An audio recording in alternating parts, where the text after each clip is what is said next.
Assalamualaikum warahmatullahi wabarakatuh. Bismillah walhamdulillah wassalatu wassalamu ala rasulillah Sayyidina wa maulana Muhammadin ibni Abdillah wa ala alihi wa sahbihi man walah. Wala hawla wala quwata illa billah. Alhamdulillah, langsung kita lanjutkan ke mulahadzatun nahwiyatun, catatan nahwu dari materi ke-8. Yang di sini kita akan membahas inna wa anna. Kalian buka ini bukunya halaman 69 dari buku ini ya. Paragraf pertama, inna wa anna harfu taukidin. Inna atau anna harfu taukidin adalah huruf yang fungsinya untuk taukid, menguatkan. Menguatkan apa? Menguatkan dari kandungan kalimat. Jumlah mufidah itu supaya maknanya lebih kuat dan meyakinkan ditambahi huruf taukid. Ini fungsi inna dan anna. Dan inna dan anna ini fungsinya adalah untuk menguatkan kandungan makna dari jumlah ismiyah. Khusus hanya masuk kepada jumlah ismiyah, tidak bisa masuk ke jumlah fi'liyah. Yadkhulu yang masuk alal jumlati kepada jumlah al ismiyati ismiyah. Inna dan anna adalah huruf taukid yang fungsinya menguatkan kandungan makna dari jumlah ismiyah, karena inna dan anna hanya bisa masuk kepada jumlah ismiyah tersebut. Fayansibu, maka inna atau anna itu yansibu, menasobkan al mubtada'a mubtada, wa yusamma, dan dinamakan mubtada tersebut ismaha, sebagai isimnya inna atau anna. Ini mirip dengan kana wa akhwatuha yang sudah kita bahas pertemuan sebelumnya. Ini adalah pembahasan awamil an-nawasikh, faktor-faktor yang bisa merusak susunan dan i'rab jumlah ismiyah. Di antaranya kemarin kita bahas kana dan saudari-saudarinya. Sekarang inna wa akhwatuha dan yang semacam dengan inna. Fungsinya berkebalikan. Kalau di sini inna fungsinya adalah mengambil alih mubtada, kemudian mubtada tersebut dijadikan sebagai isimnya inna dan di'irobi nasab. Isimnya inna berirob nasab. Ini kebalikan kana. Kalau kana itu ya mengambil alih mubtada dijadikan sebagai isim kana, tapi i'robnya rofa. Jadi kalau isimnya inna nasab, kalau isimnya kana rofa, kebalikannya. Wa yarfa'u, dan inna atau anna itu merofakkan al-khobaro, khobarnya mubtada, wa yusamma, dan khobarnya mubtada tersebut dinamakan khobaroha, menjadi khobarnya inna atau anna. Jadi inna masuk ke jumlah ismiyah. Contohnya jumlah ismiyah berbunyi al-ilmu nurun. Ilmu itu adalah cahaya. Al-ilmu mubtada, mubtada dibaca rofa, tandanya dhammah, al-ilmu mu, nurun khobar. Khobar dibaca rofa, tandanya juga dhammah, ron. Ini keduanya mubtada khobar dibaca rofa dan tandanya sama-sama dhammah. Ini sebelum negara api menyerang, sebelum inna dan anna masuk. Contohnya inna masuk, maka berubah innal ilma nurun. Inna huruf taukid yang berfungsi mengambil alih mubtada, al ilmu mubtada diambil alih dijadikan isimnya inna, dan isimnya inna di'irobi nasab. Oleh karena itu innal ilma, al ilma adalah isimnya inna, dibaca nasab, tandanya fathah, al ilma. Nurun yang awalnya khobar sekarang diambil alih oleh inna, dijadikan khobarnya inna dan di'irobi rofa, nurun. Khobarnya inna dibaca rofa, tandanya dhammah. Kalau misalnya yang masuk bukan inna tapi kana, bagaimana? Menjadi kanal ilmu nuron. Kana fi'il naqis yang berfungsi merofakkan isimnya dan menasabkan khobarnya. Kanal ilmu, al ilmu isimnya kana dibaca rofa, tandanya dhammah. Nuron khobarnya kana dibaca nasab, tandanya fathah, nuron. Jadi kebalikannya ya. Kalau pakai inna bunyinya innal ilma nurun. Kalau pakai kana bunyinya kanal ilmu nuron. Jadi ya kana dan inna itu memang berkebalikan fungsinya. Kita masuk ke contoh-contoh. Udrus, pelajarilah, walahib, dan perhatikanlah. Ini ada 8 contoh, tapi 2 baris berarti ada 16 contoh. Saya bacakan 6 contoh saja. Semoga bisa membantu pemahamannya. Contoh pertama, yang nomor 1 itu ya. Innallaha ghafurur rahimun. Innallaha ghafurun rahimun. Sebelum inna masuk, bunyinya seperti ini. Allahu ghafurun rahimun. Allahu mubtada, dibaca rofa, tandanya dhammah. Allahu ghafurun, khobarnya mubtada, dibaca rofa, tandanya juga dhammah. Ghafurun. Rahimun ini sifat dari ghafur, juga dibaca rofa, tandanya dhammah. Jadi sebelum inna masuk, mubtada'nya rofa, khobarnya rofa. Sekarang inna masuk, berubah menjadi innallaha ghafurun rahimun. Inna huruf taukid, Allah awalnya mubtada, sekarang menjadi isimnya inna. Karena menjadi isimnya inna, dia yang awalnya dibaca rofa, sekarang dibaca nasob. Tanda nasobnya fathah. Innallaha ghafurun, yang sebelumnya adalah khobarnya mubtada, sekarang menjadi khobarnya inna. Khobarnya inna, i'rabnya tetap rofa, tandanya juga sama, tetap dhammah ya. Innallaha ghafurun rahimun. Contoh kedua tadi ya, innal ilma nurun. Inna huruf taukid, al ilma isimnya inna, dibaca nasob, tandanya fathah. Al ilma. Nurun khobarnya inna, dibaca rofa, tandanya dhammah. Run. Tadi sudah saya bahas, jadi singkat saja. Contoh nomor 2. Asyhadu anna Muhammadan Rasulullah. Asyhadu, saya bersaksi, anna Muhammadan, bahwasanya Nabi Muhammad sallallahu alaihi wasallam, Rasulullahi, adalah utusannya Allah, rasulnya Allah. Asyhadu, saya bersaksi, ini fi'il dan fa'il. Asyhadu fi'il mudhari' dan fa'ilnya adalah dhamir mustatir, dhamir yang disembunyikan. Jika dibunyikan berbunyi ana, bersaksi. Siapa? Ana, saya bersaksi. Anna Muhammadan, bahwasanya Nabi Muhammad. Anna tadi huruf taukid yang bermakna sesungguhnya. Muhammadan, Nabi Muhammad, ini isimnya anna. Oleh karena itu isimnya anna dibaca nasob, tandanya adalah fathah. Rasulullahi khobarnya anna. Khobarnya anna dibaca rofa, tandanya dhammah. Rasulu khobarnya anna, dibaca rofa, tandanya dhammah, dan dia di sini juga berposisi sebagai mudhof. Allahi mudhof ilaih. Allahi mudhof ilaih. Karena mudhof ilaih maka dibaca jer. Tandanya jer di sini kasroh hi ya. Kita perhatikan di sini anna pakai fathah. Kenapa tidak pakai inna kasroh? Ya karena inna itu biasanya kalau berada di tengah-tengah kalimat pakainya fathah anna. Tapi kalau inna jatuh di awal kalimat, di permulaan kalimat, pakainya kasroh inna. Ini seandainya tidak ada anna dalam jumlah ismiyah tersebut, bunyinya adalah Muhammadun Rasulullah. Muhammadun mubtada, dibaca rofa, tandanya dhammah dun. Rasulullahi khobarnya mubtada, dibaca rofa, juga dhammah rasulu. Setelah anna masuk berubah menjadi Muhammadan Rasulullah. Contoh sampingnya, ro'aitu anna baitaka kabirun.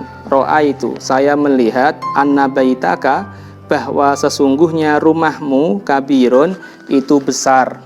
Ro'aitu fi'il dan fa'il. Ro'a melihat, fi'il madhi, tu ini dhamir muttasil mutakallim, sebagai fa'ilnya saya melihat. Anna baitaka, bahwasanya rumahmu. Anna huruf taukid, kita perhatikan anna pakai fathah ya, karena dia berada di tengah-tengah kalimat, makanya di fathah. Anna baitaka, rumahmu, ini isimnya anna, dibaca nasob, tandanya adalah fathah. Baita, baita ini nasob, tandanya fathah. Baita mudhof, dhamir ka ini mudhof ilaih. Oleh karena itu dhamir ka ini fi mahalil jer, menempati posisi jer karena mudhof ilaih. Kabirun khobarnya anna dibaca rofa, tandanya dhammah kabirun. Ya, ini seandainya tidak ada anna yang masuk ke jumlah ismiyah, maka bunyinya seperti ini ya. Baituka kabirun. Baituka mubtada dibaca rofa, tandanya dhammah. Baitu kabirun menjadi khobarnya mubtada dibaca rofa, tandanya juga dhammah. Anna masuk berubah baituka berubah menjadi anna baitaka, karena baitaka adalah isimnya anna, dibaca nasab yang sebelumnya rofa, sekarang dibaca nasab, tandanya adalah fathah. Contoh yang ketiga, innad dina indallahil islamu. Innad dina sesungguhnya agama, indallahi menurut Allah, al islamu adalah Islam. Satu-satunya agama yang menurut Allah benar adalah agama Islam, bukan agama lain. Dan agama Islam itu agama yang tertua di muka bumi ini ya. Karena seluruh para nabi itu tidak diutus kecuali membawa ajaran agama Islam.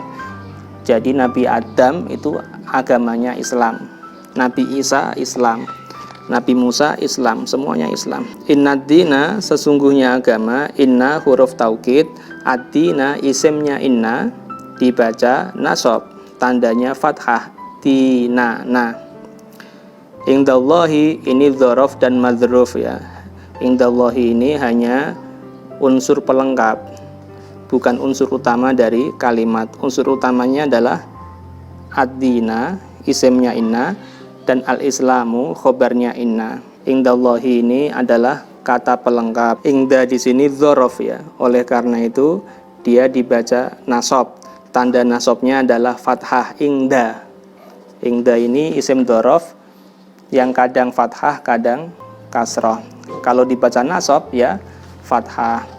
Kalau dibaca jer pakai min indillah itu kasrah. Ingda isim dzaraf dibaca nasab karena dia sebagai maf'ul fih, tandanya fathah, dan Allahi di sini madzruf sebagai mudhof ilaih. Jadi ingda mudhof, Allahi mudhof ilaih, dan mudhof ilaih itu senantiasa dibaca jer karena jer tandanya kasrah. Indallahi.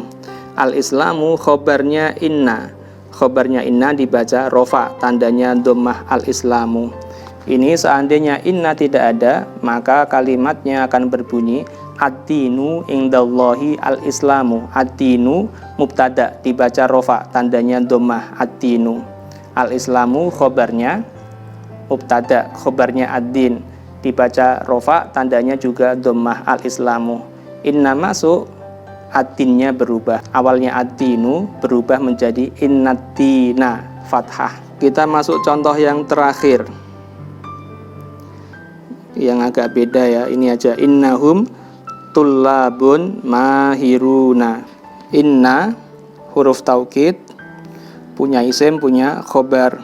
Hum dhamir muttasil, ini berposisi sebagai isimnya inna, fi mahallin nasbi, berposisi nasab. Nasab kenapa sukun? Ya karena dhamir, isim dhamir itu semuanya dibaca mabni, artinya harokatnya paten, tidak bisa berubah-ubah.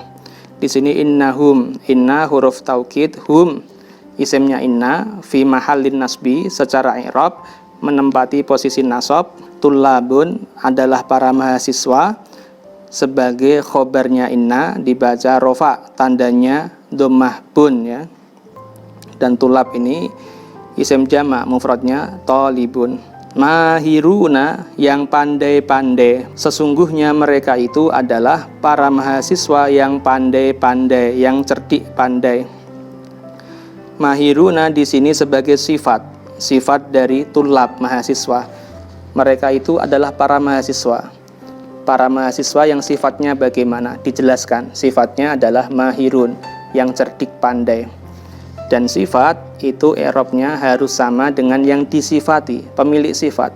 Pemilik sifatnya tulabun rofa, maka sifatnya mahiruna juga rofa. Dan di sini rofa tandanya wawu. Mahiruna dibaca rofa, tandanya wawu karena jamak mudzakkar salim. Dan jamak mudzakkar salim ketika rofa tandanya wawu, ketika nasab jer tandanya ya dan nun. Misalnya nasab dan jer menjadi mahirina, karena di sini rofa mahiruna. Ini seandainya tidak ada inna, maka bunyinya adalah hum tullabu mahiruna. Hum mubtada fi mahallir raf'i, menempati posisi rofa. Tullabun khobar, dibaca rofa tandanya domah. Mahiruna sifatnya tulab, dibaca rofa tandanya juga domah. Secara dohir tidak ada yang berubah, akan tetapi secara posisi i'rab humnya berbeda. Kalau ada inna, hum ini fi mahallin nasbi, berposisi nasab. Kalau tanpa ada inna, hum sebagai mubtada fi mahallir raf'i, berposisi sebagai rofa. Ya, karena dia isim domir, mau rofa, mau nasab, mau jer, ya tetap hum sukun. Harokatnya tidak berubah-ubah karena tadi ya dinamakan isim mabni. Satu lagi ya, yang terakhir ini ya, menarik. Uhibbuki li'annaki jamilatun. Uhibbuki, saya mencintaimu, li'annaki, karena kamu, jamilatun, itu cantik. Uhibbu fi'il dan fa'ilnya. Uhibbu fi'il mudhari, artinya mencintai, fa'ilnya adalah dhamirun mustatirun, dhamir yang disembunyikan di dalam fi'il tersebut, yang apabila dimunculkan berbunyi ana. Uhibbu ana, saya mencintai. Ki maf'ul bih atau objek, saya mencintai. Mencintai siapa? Ki, kamu. Maf'ul bih fi mahallin nasbi, berposisi nasab. Li'annaki, karena sesungguhnya kamu. Jadi anna, inna, li'anna, ini fungsinya sama ya. Jadi inna itu punya banyak saudari-saudari. Ada anna, ada inna, ada li'anna, ada ka'anna, ada lakinna, ada laita, dan lain sebagainya. Tapi yang dibahas di materi ke-8 ini hanya inna dan anna. Li'anna, karena sesungguhnya, ki, dirimu. Li'anna huruf taukid dan juga bermakna alasan ya, karena sesungguhnya. Ki ini isimnya li'anna. Isimnya li'anna fi mahallin nasbi, secara i'rab dibaca nasab. Kenapa harokatnya kasroh ki ya? Karena dia isim domir. Saya ulangi, isim domir itu dibaca mabni. Ki, kamu perempuan, selamanya harokatnya kasroh, tidak boleh diganti-ganti. Meskipun dia berposisi i'rab nasab, tetap ki ya. Jamilatun, khobarnya li'anna, dibaca rofa, tandanya dhammah. Ya, ini sudah saya bacakan contoh-contohnya. Sekarang kita masuk ke at-tadribu, latihan. Idbat di sini bermakna berikan harokat. Ma tahtahu khattun, ma lafat atau kata, tahtahu yang di bawahnya, khattun ada garis. Berikan harokat kata yang digaris bawahi, bisyakli, dengan harokat. Syakl itu harokat ya, dengan harokat, ma'adzikris sababi, beserta menyebutkan alasan atau sebab. Misalnya kalian kasih harokat fathah, maka alasannya apa kok fathah? Ya karena dia isimnya inna. Isimnya inna dibaca nasab, tandanya fathah, seperti itu ya. Kama fil mithali, sebagaimana dalam contoh. Nomor 1, as-sababu anna fawaidal hasubi aktsaru. As-sababu, sebabnya adalah bahwasanya manfaat-manfaat dari komputer itu lebih banyak daripada negatifnya ya. Yang digarisbawahi di sini fawaid. Fawaid itu pakainya dhammah atau fathah. Fawaida fathah atau fawaidu dhammah. Jawabannya adalah fawaida pakai fathah. Alasannya kenapa? Ini as-sababu ismu anna. Karena fawaida adalah ismu anna, isimnya anna, mansubun, dibaca nasab. Isimnya anna dibaca nasab. Maka kalau semisal yang digarisbawahi adalah aktsarnya, aktsar itu harokatnya dhammah, aktsaru. Alasannya aktsaru khobaru anna marfu'un. Aktsaru menjadi khobarnya anna, marfu'un dibaca rofa. Jadi jawaban kalian ya antara ismu inna mansubun atau khobaru inna marfu'un. Isimnya anna atau inna dibaca nasab, dan kalau khobarnya inna atau anna dibaca rofa. Ini kalian kerjakan sampai nomor 10 ya. Ya alhamdulillah, materi ke-8 untuk pertemuan ke-15 dan ke-16 ini, baik teks bacaan ataupun kaidah nahwunya, mulahadzah nahwiyah, sudah kita pelajari semuanya. Semoga ini ada manfaatnya. Kurang lebihnya saya mohon maaf. Wabillahi taufik wal hidayah. Wassalamualaikum warahmatullahi wabarakatuh.